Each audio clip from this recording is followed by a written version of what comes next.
Benvenuti viaggiatori, io sono Fleur de Lis e vi accompagnerò nel mondo delle fate, il mondo dove l'immaginazione diventa realtà. Oggi dipingeremo con la candeggina.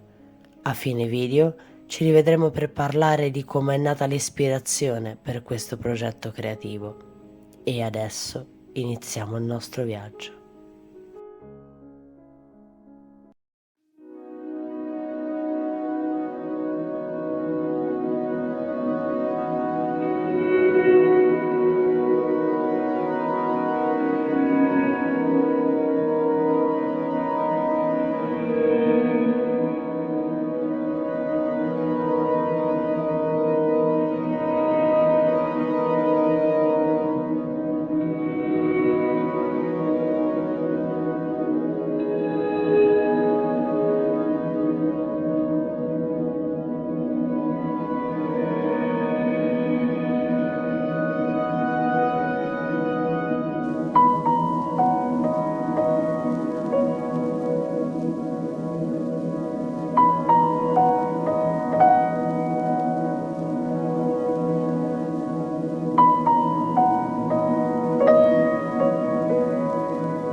Eccoci giunti alla fine del nostro viaggio di oggi. L'ultima cosa che voglio raccontarvi è come è nata l'ispirazione per questo progetto. L'ispirazione per questo progetto deriva dal fatto che molte volte, tornando dal lavoro, trovavo magliette o pantaloni macchiati dalla candeggina e purtroppo tanti ne ho dovuti buttare, fino a che un giorno non ho pensato: ma se invece di buttare le cose che si rovinano con la candeggina, provassi a dipingerle sempre con la candeggina? Ed ecco che questo progetto ha preso vita. Così posso rendere originali e soprattutto unici i miei vestiti che mi capita di macchiare al lavoro. Spero che questo viaggio nella creatività vi sia piaciuto. Vi aspetto nel prossimo video e se volete continuare a viaggiare insieme a me in questo fantastico mondo, non perdetevi gli altri video e iscrivetevi al canale se non l'avete ancora fatto. E se volete fare due chiacchiere con me, vi lascio il link del gruppo Telegram del mondo delle fate che ho creato apposta per noi. Ci vediamo nel prossimo viaggio.